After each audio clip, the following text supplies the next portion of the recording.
Swayam Prabha. Digital India. Educated India.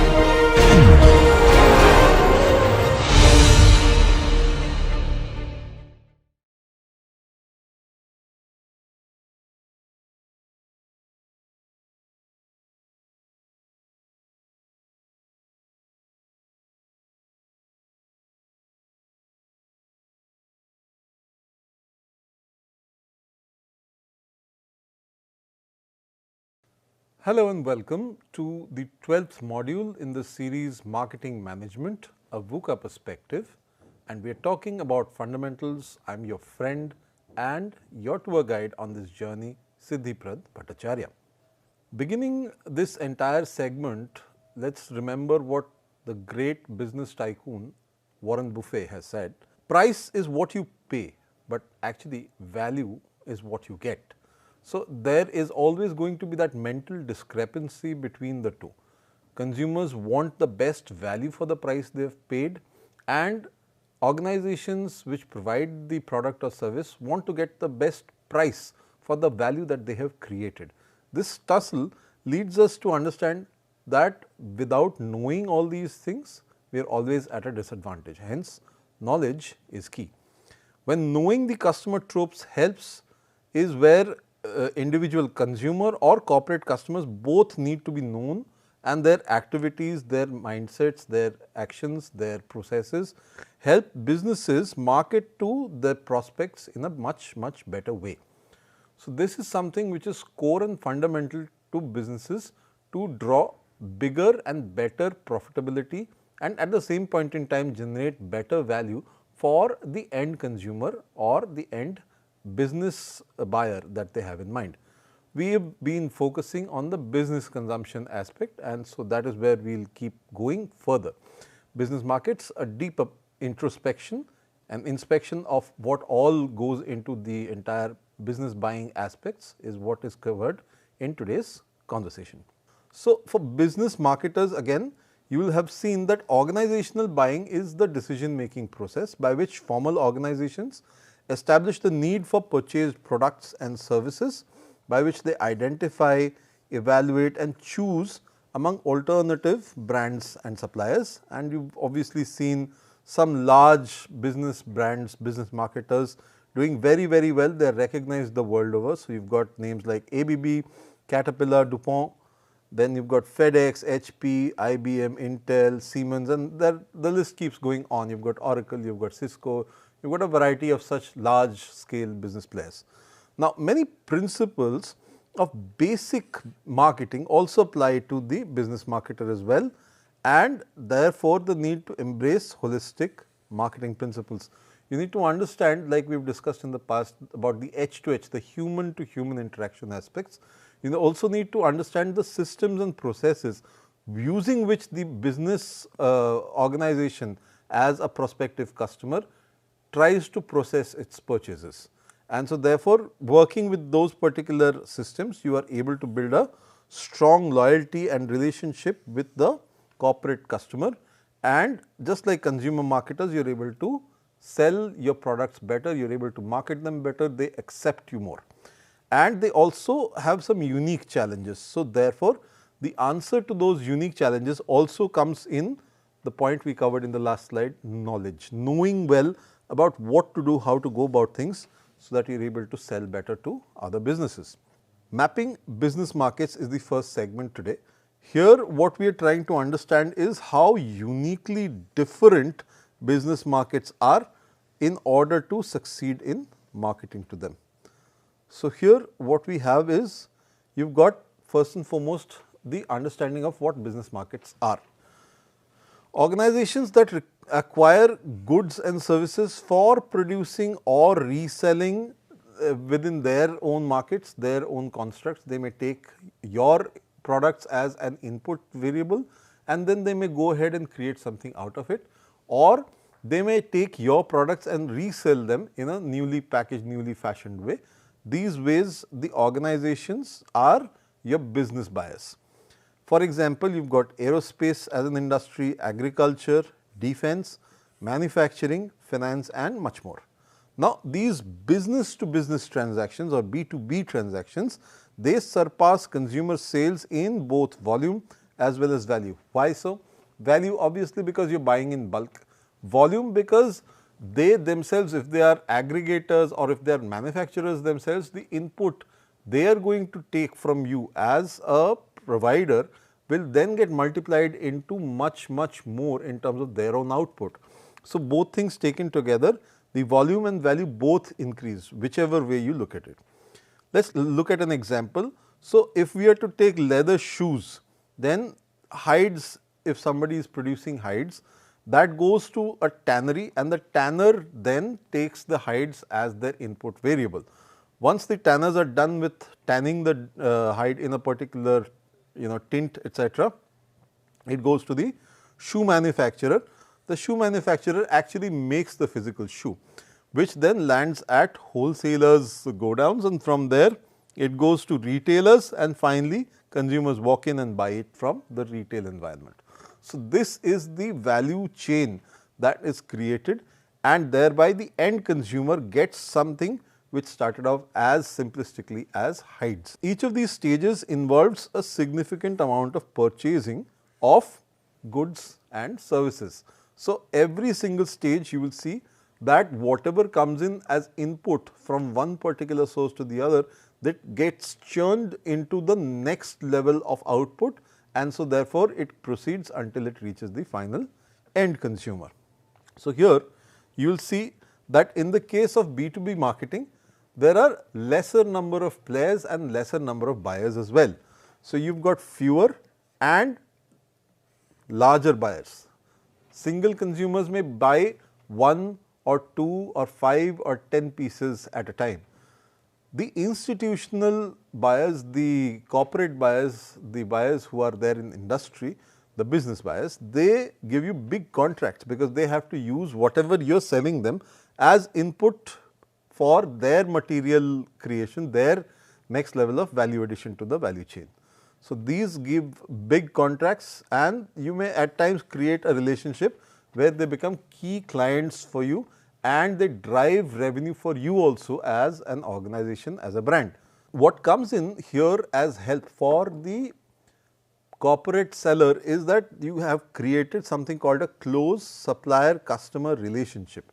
If you built a certain amount of trust, if you built a comfort factor with a particular buyer, what happens is you are able to give them specific changes as per their requirements. So, you are able to customize things, and that particular partnership is something which helps them save on the amount they are spending. If they were to go ahead and look for a new buyer, so they would have to go through the entire rigmarole of first identifying, then shortlisting, then checking for quality, ensuring that everything is up to scratch, and finally deciding on the prices bit. Whereas, if they have already got something which is established, like PPG's save program, save here starts with the $sign. So, obviously, it means that they are saving on financial spending. So, the save program here helps people to actually define a particular vendor enlistment, so that their entire process is repetitive thereafter, and they are able to depend on that particular source till there is a certain specific need to change. Here there is professional purchasing which is then happening within the organization. There are trained people, buyers, who follow very strict policies which are set about by the organization, and they have to adhere to those policies, whether it comes to quality, whether it comes to the process itself, or whether it comes to the kind of vendors who are aligned, the kind of compliances that they need to meet and such like. Now, there are multiple buying influences which can act on this particular scenario. So, decisions may involve certain committees at times if your order is huge or the order is very technical, and at times when it is a very high cost item, then there may be the inclusion of senior management. So, senior management may actually weigh in on those particular aspects. At times it may not be all costly, but it may also be a matter of public imagery and prestige. For example, marketing campaigns, you are creating a television commercial. Senior management will get involved because they want to ensure that the brand imagery of the organization is presented exactly the way as is perceived by senior management. So, hence the influence and the involvement at that point in time will increase. Now, there is a certain amount of commoditization. Products are perceived as identical, especially in the case of physical products, tangible products, which go in as input value and are further utilized to create something which that organization has as its final output product. Here, solution is to emphasize meaningful differentiation, so that your input is taken on better than your competition, which is also trying to get hold of that institutional sale with that organization. The key challenges here are, you have to integrate sales and marketing. They can't stand too far away one from the other. At the same point in time, because you have to innovate when it comes to the product itself. You have to innovate when it comes to the efficiencies. How soon can you do it? What better processes can you build into place? And in the third way, the systems and compliances that you must meet.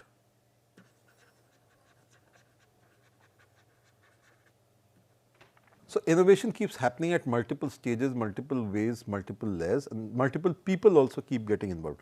So, all of these things help a particular organization continuously upgrade whatever their offering is finally and meet the requirements of the institutional corporate buyer out there.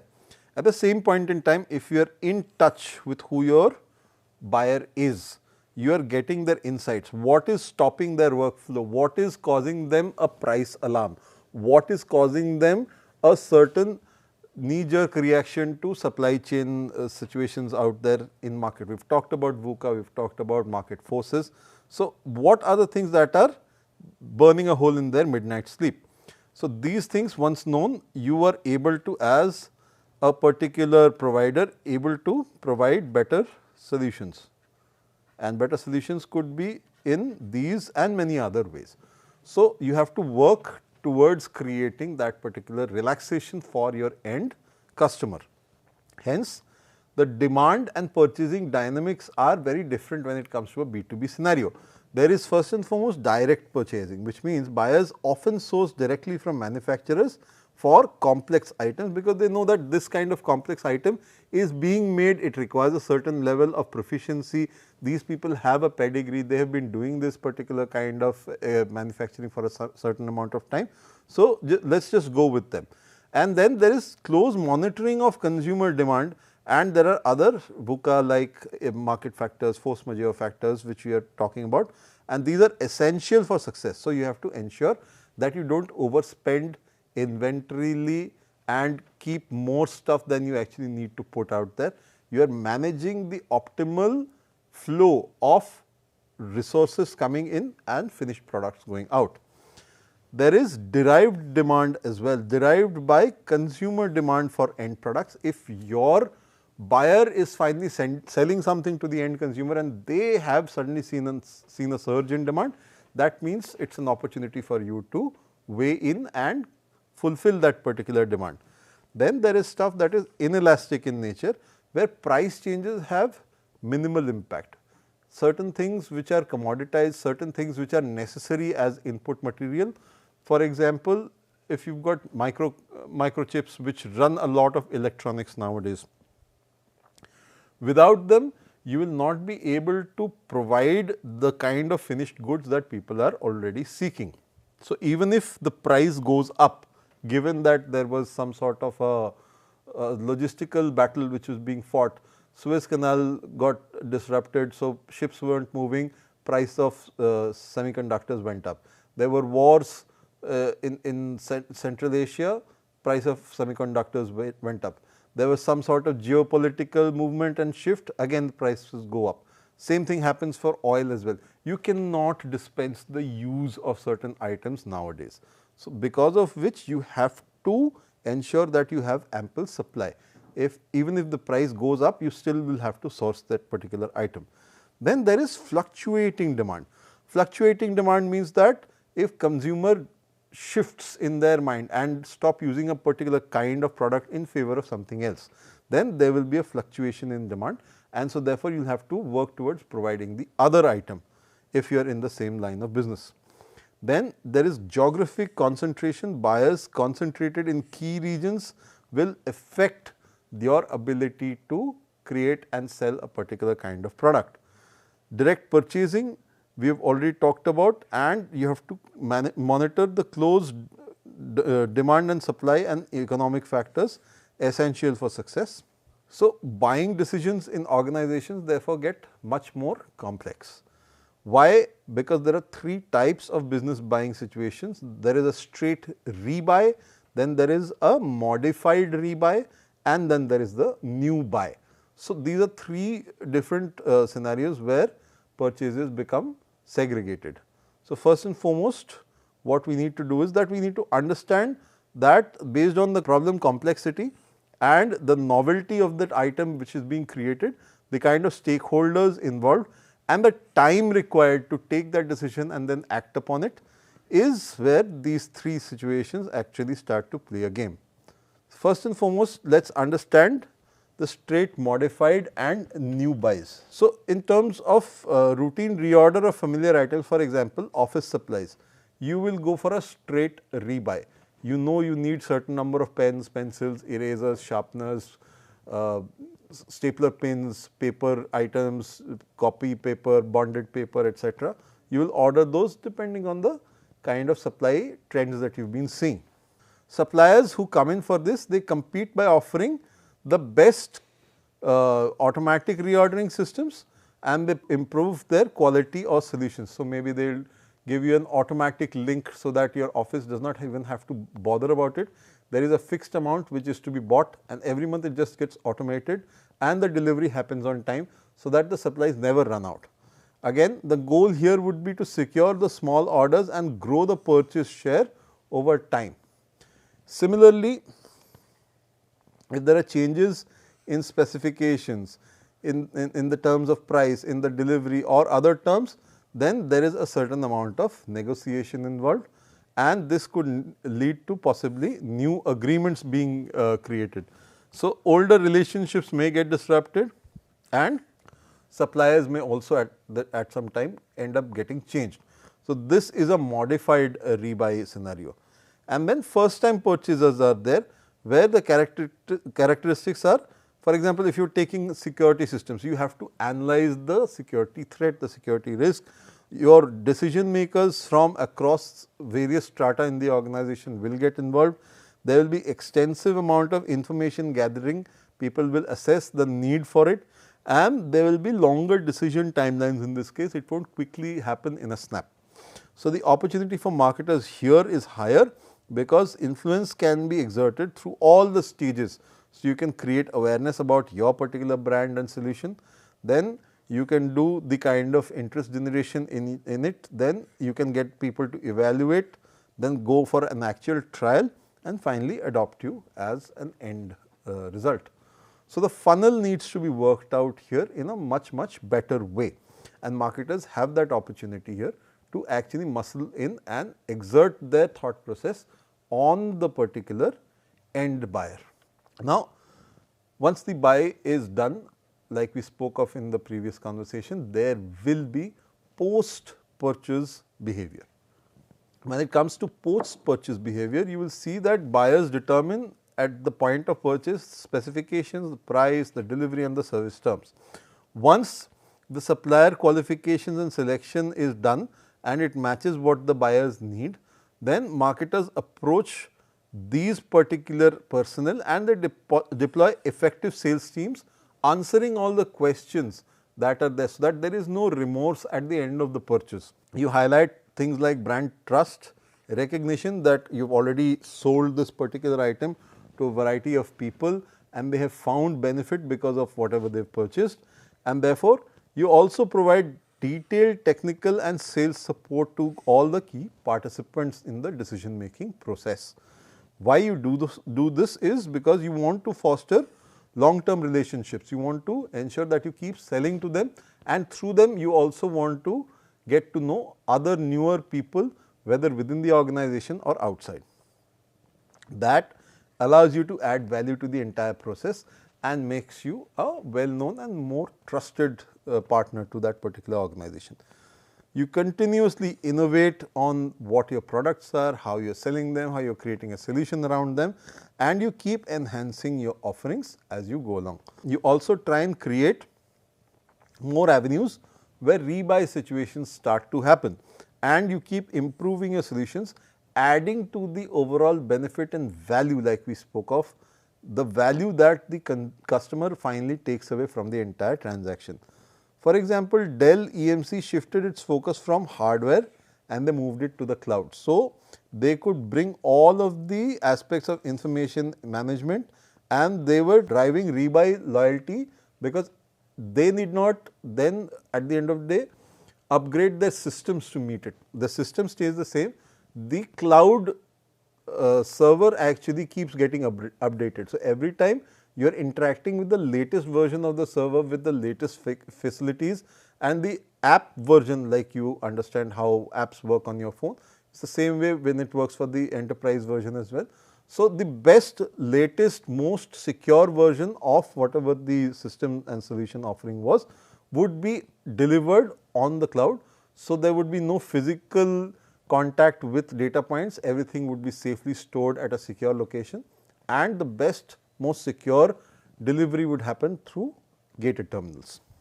Now, each buying situation offers unique challenges and opportunities, and therefore, success in B2B sales hinges on how well you understand your buyer needs.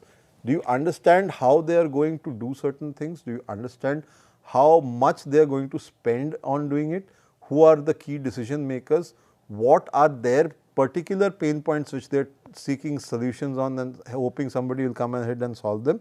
And at each stage, since you are solving these problems, you are building trust at every stage, so that at the end of the day you become indispensable in the scheme of things.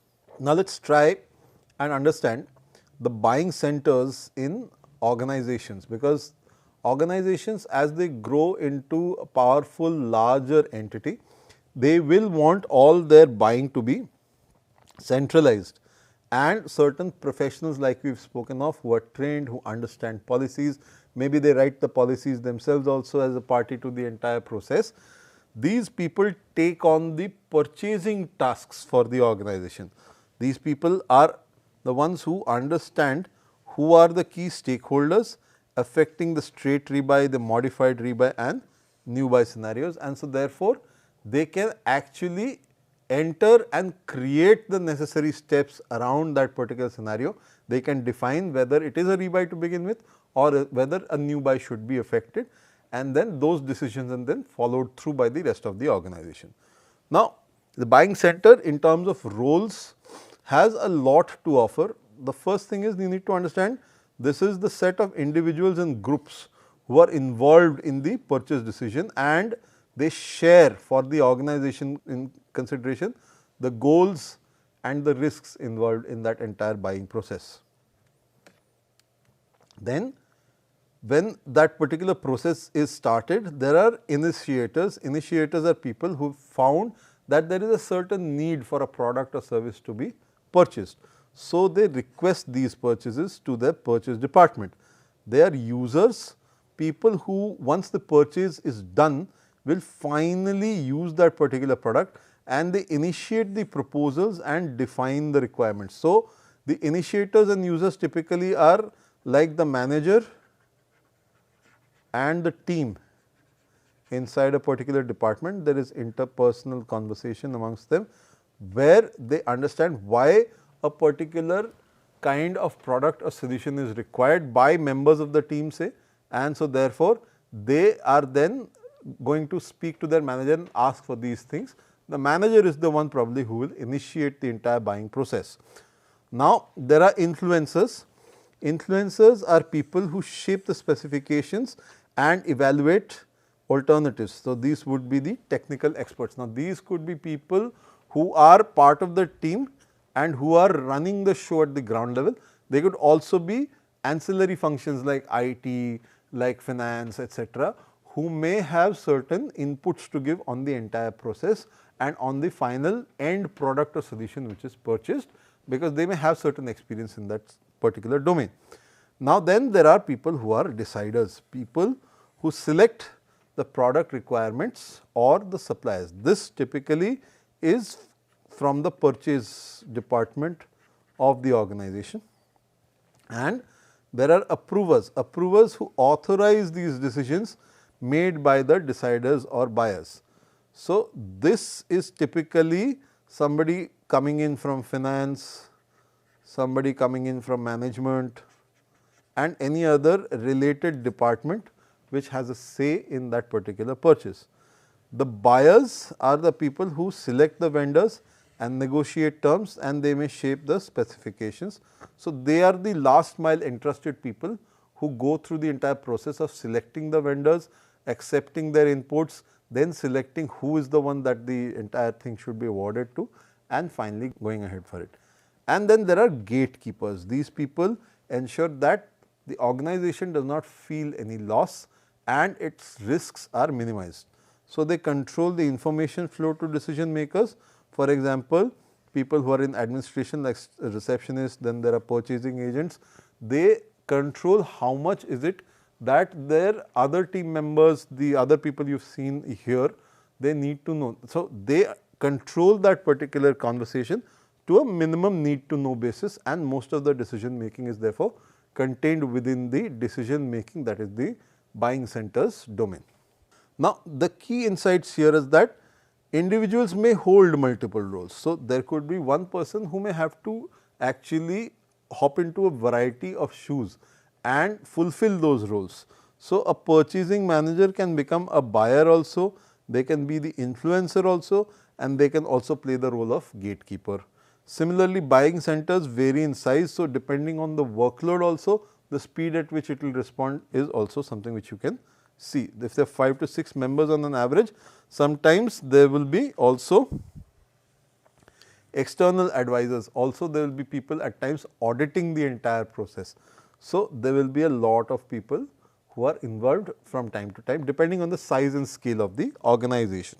Now, how does the purchasing department evolve from this entire thing? So, there is a strategic shift in purchasing.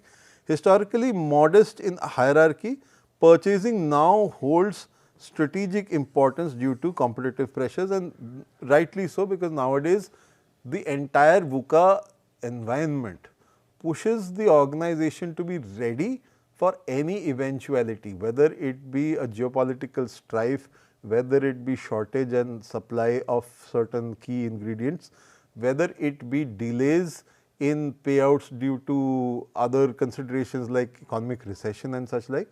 So, there are lots of pressures which are constantly playing on the organization, and hence they have to be first and foremost ready to be prepared and take those particular risks on and manage them the best way they can. Here you will see roles have been elevated. So, from basic purchasing, you now see strategic supply departments evolving out of the same.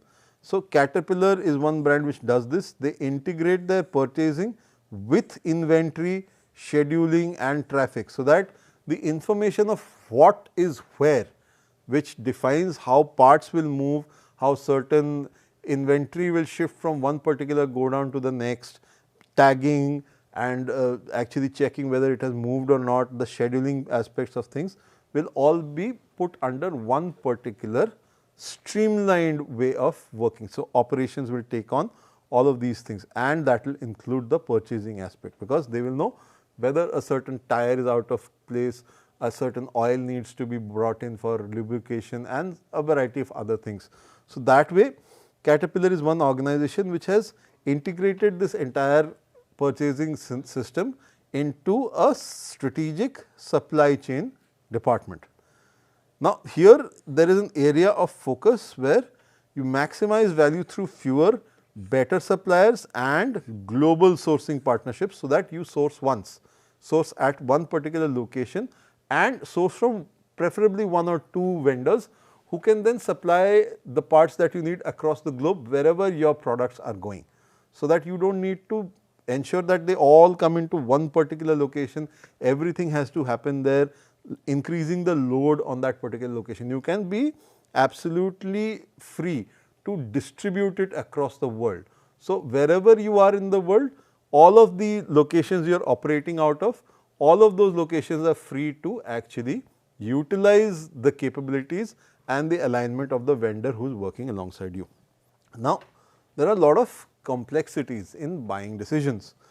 So, first and foremost, in terms of stakeholder priorities, your stakeholders will definitely have a certain kind of priority, as each of them have a very specialized function, and they know those functions better than they know everything else happening in the organization.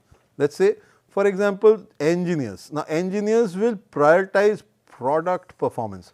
So, which means they will want the product that they are coming up with to be the top class item that they can produce, for which if there are certain machinery that they need, certain kind of packaging that they want in place, they will go all out to ensure that that particular product performance meets their expectations and aces it. Similarly, production people will focus on usability and reliability because they want to minimize the cost and they want to maximize the output. Financial staff will weigh the economics, whether we should go in for a certain kind of spend right now or whether we should hold off for certain time. Then purchasing actually evaluates the operating and replacement costs of certain machinery, of certain kinds of input materials and such like.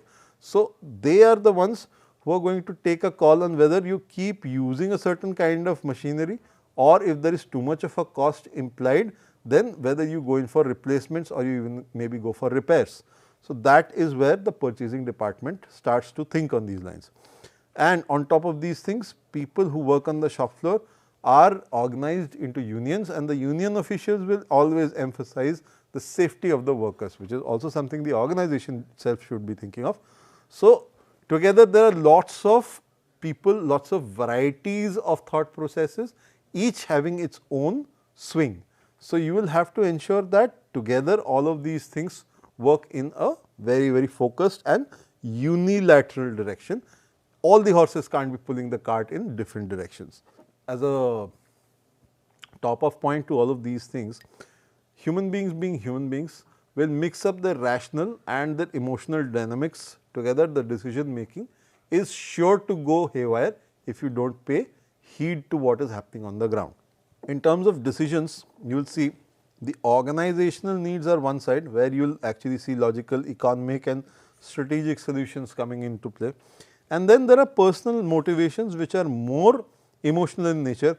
What kind of achievement is got out of it, what rewards do you get, and do you get any recognition for doing certain things where you have gone out of the way or where you have toiled extra and achieved something. So, these are motivators and these are reasons why decisions have to be taken in a certain direction. Successful marketers recognize that at a subconscious level, buyers have, being human beings, they have insecurities.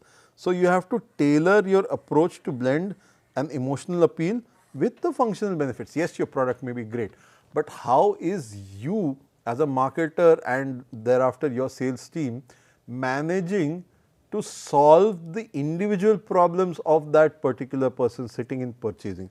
Are you ensuring that they get good brownie points for doing the right thing and buying your product? Whether you are able to give them a solution which actually allows them to showcase it in front of their seniors and win brownie points? What are you going to do extra? How are you going to walk that extra mile? Are you allowing them to showcase some savings for the organization so that that helps them in establishing their own prowess?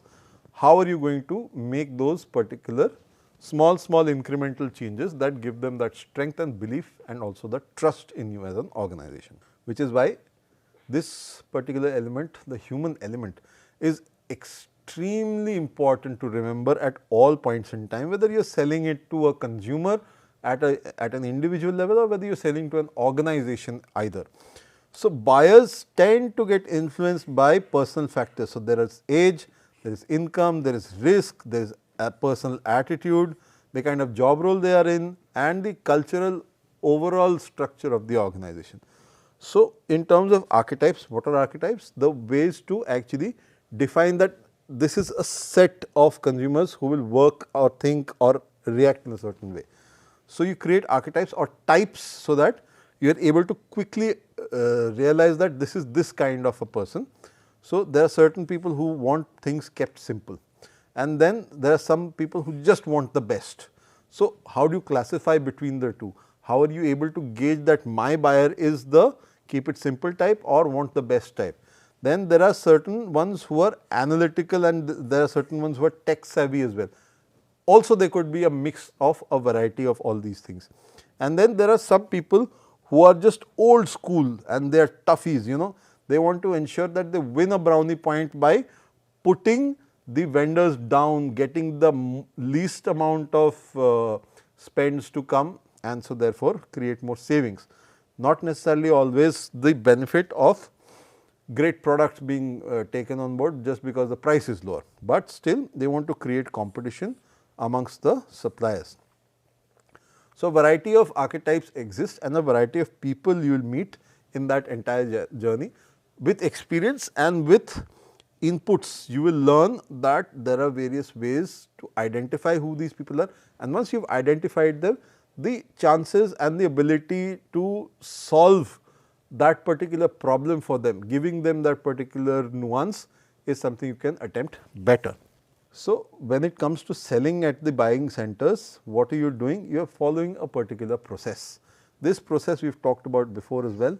The problem which needs to get recognized, the kind of information you are searching, the evaluation of alternatives, then the purchase decision, and finally the post purchase behavior.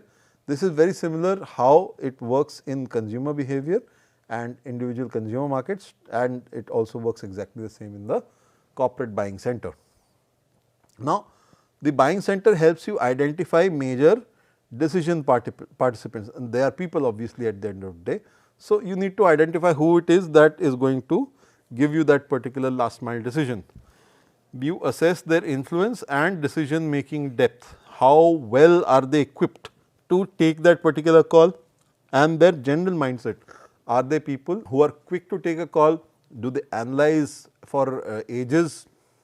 Are they weak in their decision making, and hence they want to use some sort of a research etc. to shoulder their bets on. So, you want to find out all these details. At the same point in time, you are going to go deeper into the evaluation criteria and how the organization, they may have put out a set of evaluation criteria, but when actually evaluating, how do they look at that particular criteria and what do they do about it. So, you will have to get inputs like that. You will get those over experience and through certain inputs which you can gather. Now, when for example, selling surgical gowns, and this happened during COVID. So, the VP of purchasing decides whether they would be using disposable or reusable gowns. When it came to COVID, automatically disposable were the one which got selected. So, reusable gowns completely got wiped out. The operating room administrator would compare products and ensure that the functionality was in place, the quality was great and the cost was managed. So, they would select from the vendors, and surgeons also retroactively provided feedback on satisfaction. How well were they able to move inside those gowns? Were they actually protecting them from spills and from various other affections which happened during the entire surgical process? Blood spattering, viscera splattering, your fingers etc. getting cut or they bleeding, a lot of factors can happen during surgery. So, surgeons need to be careful about those aspects, and so they would provide the feedback as to how well that surgical gown would protect them as well. So, here when you are looking at strategies for success, when you have got small sellers, then what you do is target the key influencers directly, the people who are going to take the shots, the people who are going to take the calls. When you have got large sellers, organizations with tiered layers of thinking and decision making, what you need to do is you need to do in-depth selling, which means you have to attack it at each layer. You have to build the close relationships with high volume customers. You have to ensure that you are continuously there, you are talking to them, you are ensuring that their problems are all sorted out, you are ensuring that the delivery is happening in time. Nobody there should be able to raise a finger on you. And communications is critical. You continuously have the communication going. You always try to find out if there is somebody you do not know inside of the system at the client side, and they are the hidden influencers and they have got the ear of the decision maker. You want to find who it is and maintain customer awareness, so that you are aware of who it is and you are going to influence them to positively keep in throwing the right kind of words for you to the final decision making public. And then you have got customer insights. These customer insights are things that you have to adapt to as well. So, SAP shifted its focus from the chief information officers to actually the corporate units, and so therefore, what happened is this boosted sales for them, because the CIO was overburdened at times, and so they were not entirely able to take all decisions. Whereas corporate units, once everybody, all stakeholders, all decision makers, influencers were considered, the sales would automatically increase, because the decision makers and influencers were all taken into consideration at the same point in time, and there was synergy entirely in the process. Again, ethnographic research, because if you are selling internationally across a wide variety of countries, a wide variety of cultures, etc., this is something where GE discovered the customer needs for collaboration and they transformed their approach, and this became useful in untapped or rural markets, especially in Africa, in South Asia, Southeast Asia. They got a lot of help from this, especially in GE Healthcare. So, healthcare was one space where GE actually utilized ethnographic research, and they used that ethnographic research as part of the entire spiel to sell their particular products when it came to imaging and when it came to surgical, robotic implements, etc. GE was able to actually create that kind of storytelling. And Accents, again another organization, managed its customer issues and improved its technology in order of magnitude, and they collaborated and enhanced offerings and reshaped their business models accordingly. Now, when you are looking at the buying process, it is slightly different from what we had looked at when we are looking at the consumer process. Here you have got a problem which you recognize, you then define it, you create a need description, because it has to meet logical specifications. This should then be met with the product specification that you are trying to get hold of. You go ahead and look for suppliers who can provide this to you. Then you solicit proposals from them asking for the best price and the best product mix. The supplier is then selected from people who have tendered their proposals.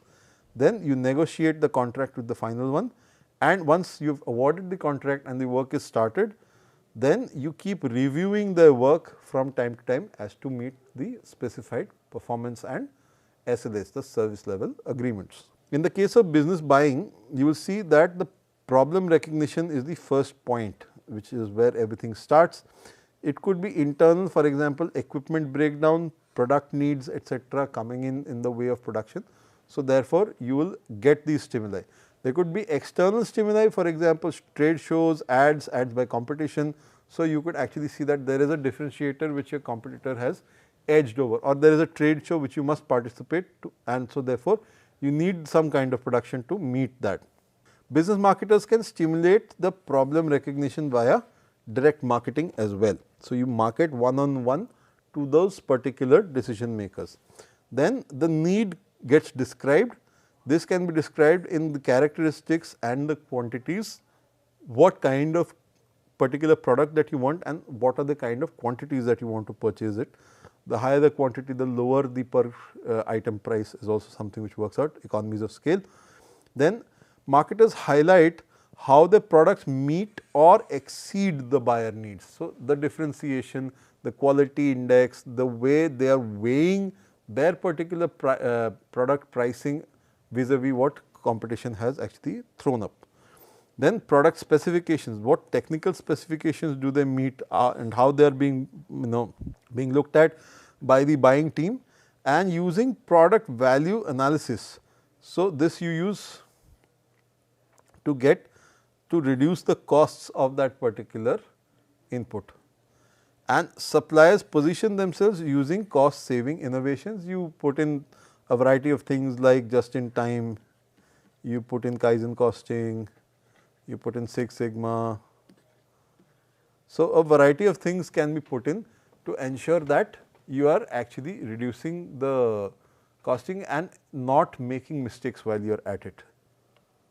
So, all of these things reduce the cost, and suppliers who can provide these are then looked for by the organization via directories, via ads, via trade shows or e-marketplaces. Now you've got tender aggregation websites as well, where all these things happen, and all of these factors can get you the right kind of suppliers mixed.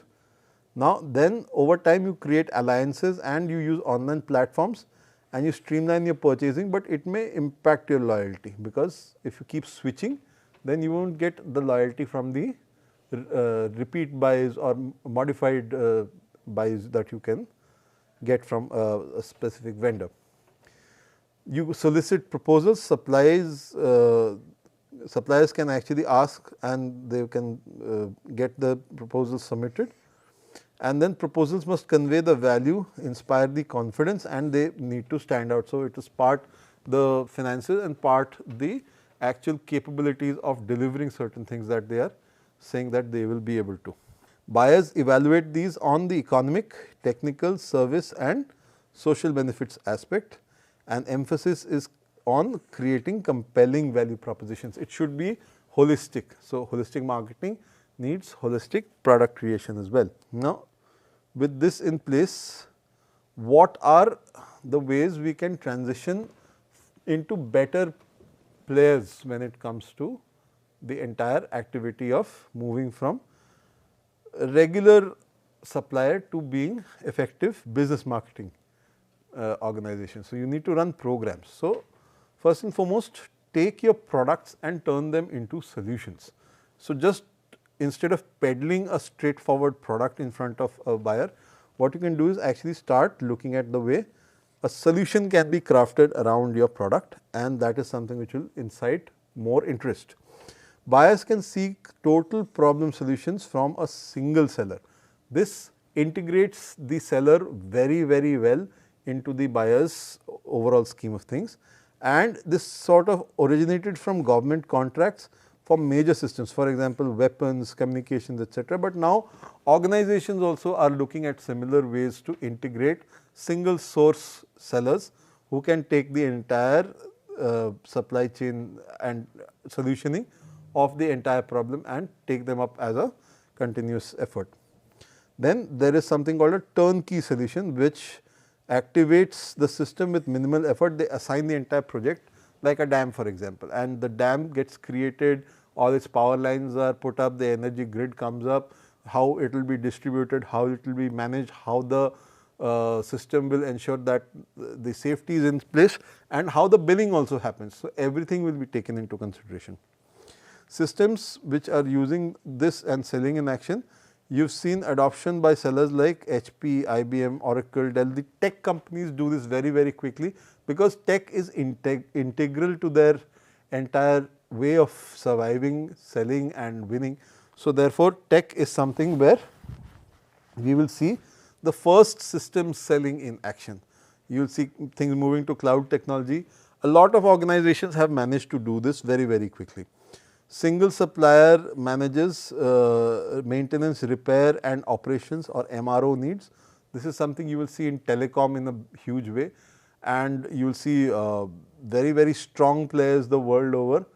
They requiring all their master aggregators to come in and look at all the aspects through which they can then give it out to other service led companies, the smaller content players, the various merchants, etc. They can all align with the master aggregator, so that the telco can actually go ahead and look at the network aspect and the network service delivery aspect. You have got other players like Shell Oil. So, this is managing oil inventories. So, they are also doing something similar, but this is in the oil space. Again, product turning into an oil inventory management system. So, systemic work is something which will provide a solution, and that solution is something which the final end the end organization is seeking, and those solutioning examples will always get you a better foot in the door. Again, applications could range from Like we spoke of industrial projects, we have got dams, factories, pipelines, all the key, the turnkey variants of projects, and you can see how these improve price, quality, reliability and innovation. At the same point in time, suppliers become proactive. So, they go ahead and think in terms of solution and not just one fixed product which they are trying to fit into everybody's kitty. And they also start thinking on providing additional value. There was a case here where selling to the US government for cement, which they were creating for their industrial growth. There were two firms, one from the US and one from Japan. Now, the US firm told them, we will give you a site selection, we will design the factory for you, we will create the factory, we will put up the equipment and we will then hand it over to you. The Japanese firm said, we will do all that the US guys are doing, but we will also hire and train workers. We will also export the cement via trading companies. So, this actually extends the shelf life of whatever the project was. And then they said, we will also take the cement which we are producing in this particular factory and use it for roads and office buildings in Jakarta, which means you are not only creating it, you are also utilizing it for other projects, and then you get those projects in Jakarta because you are the one creating it. So, it is a through the line, yes, obviously it would lead to higher cost parked with one Japanese guy, but there would be systems integration throughout. So, that actually bowled over Indonesia's broader economic development goals, and it was an immediate solution. They said, go ahead and get it all done. So, the Japanese were smarter in the way they approached the entire thing. That was how systems selling actually created a better win for this particular project. Again, when you look at B2B markets, the role of services is very strategic in nature. What it does is it adds high quality services that build value and builds customer relationships, because it is not just a fire and forget kind of an environment that you have taken my product, thank you very much. No, it actually extends the partnership. So, the chances of maintenance contracts, the chances of improving, the chances of newer innovation coming in, all of these aspects are always parked with the seller. And so, therefore, the seller keeps coming back and doing these things, and through that they also get inroads into other aspects and they meet broader customer needs as well. Example, Rolls-Royce offers power by the hour contracts for jet engines. So, they do a through the line planning and execution for jet engines. In the jet engines, they give long term repair and maintenance, and that delivers peace of mind and predictable costs to clients, typically airlines and freight carriers, and they are able to use this to their hilt. Same ways, Adobe systems, earlier Adobe used to launch their version of Photoshop, Adobe Illustrator, Premiere Pro, etc. every single year. Now, they have moved all of these things online. When they moved it online, it is all cloud based subscription systems. So, every single time a paying customer returns, they are assured that they will gain the exact latest subscription and capability that is available on the cloud platform. So, you can use Photoshop and Illustrator at the newest stage rather than having to always look at version differences, and this increases revenue through support services, and customer satisfaction is also increased. So, again IBM also is one brand which did this. They became the trusted choice for critical decisions, and nobody gets fired for buying an IBM has become a famous line, because that trust is so well entrenched. Same thing, ABB created their power systems and they actually rebranded themselves by this tagline, power and productivity for a better world, and this gave them a unified brand image across all platforms, and they highlighted, testimonially speaking, the real world projects in their advertising. So, they ensured that the largeness and the in-depth nature of what ABB was doing is something which gets highlighted to the entire world. Again, Emerson Electric aligned 60 autonomous brands under one global brand identity, and they streamlined their websites, localized content and expanded into social media presence, thereby giving a symmetry to the entire set of 60 which they conglomerated under their umbrella. So, brands hold a lot of sway, lot of power, and these need to be thought through very, very carefully by organizations, because they will help you fight the other battles. So, there is price oriented buyers who will say that they will continuously haggle over price, and the price sensitivity also changes by country and buyer organization. So, therefore, you have to always ensure that your brand is top notch, so that they tend to look at those aspects of a trustworthy brand and hence give you that price premium. At the same point in time, the other counter strategies that you can do is you can actually showcase total cost of ownership and the advantages of that. So, it is like that turnkey thing, and the total cost of ownership actually gets amortized over the time period, and you are able to showcase over so much time you are only paying this much. Again, this is something where you use framing, which we discussed in the previous conversation. You put it in a certain way, so that they perceive the cost as amortized rather than one sundry large cost. And the other way is you improve productivity, where you offer lower prices with restrictive conditions, for example, no refunds or services, and increase the benefits or reduce the cost to enhance the perceived value. So, you pay a higher premium and you get more bonuses or add-ons, which will then sweeten the deal. So, these are other ways you can make pricing considerations worth the while. And you can also use economic value analysis, that you tell them that there is a certain value beyond just the price. So, you use EVA. For example, Caterpillar does this very, very well. They talk about a variety of brand benefits in terms of the product, the reliability, the performance, the resale value, and they also give great service. They get good training and delivery and maintenance. So, this is how they also maintain their stance. Now, what happens is Caterpillar improves on the 3 improvement strategies that they have. They enhance the total customer benefit, they give better product, service and image, and reduce the non-monetary costs, for example, time, energy and psychological effort, and they lower the monetary costs while maintaining the profitability, thereby ensuring that people stick with Caterpillar and ensure that people keep using Caterpillar all the while. So, that brings us to a break for this particular conversation.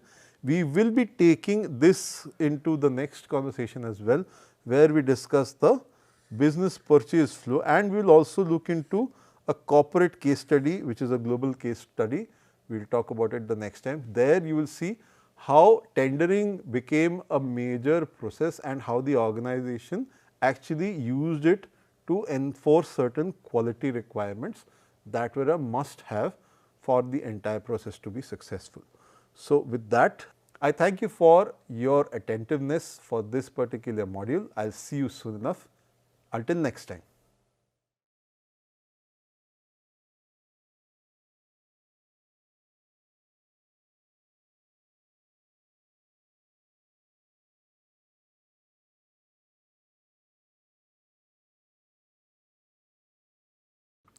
Hello and welcome to this piece of literary snippet.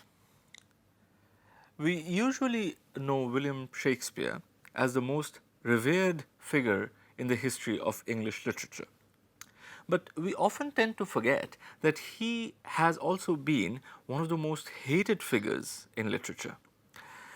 And here I am not talking only about those boys and girls who have to memorize long sections from Macbeth or King Lear or Julius Caesar before they can go and sit for their school or college exams. But I am also talking about people who are themselves quite famous authors. Tolstoy, for instance, considered the writings of Shakespeare to be, and I quote, crude, immoral, vulgar and senseless. George Bernard Shaw absolutely loathed Shakespeare, as he did Homer. But perhaps no other criticism about Shakespeare is more damaging than the one which says that Shakespeare is a marvelous storyteller, provided someone has told him the story earlier. Now, this piece of criticism is particularly damaging because it is true. None of Shakespeare's plays contain any original story whatsoever. they are all written using pre-existing materials, pre-existing stories. Now, does that diminish the stature of Shakespeare as a dramatist? Well, I'll leave that for you to decide. See you in the next episode of Literary Snippets.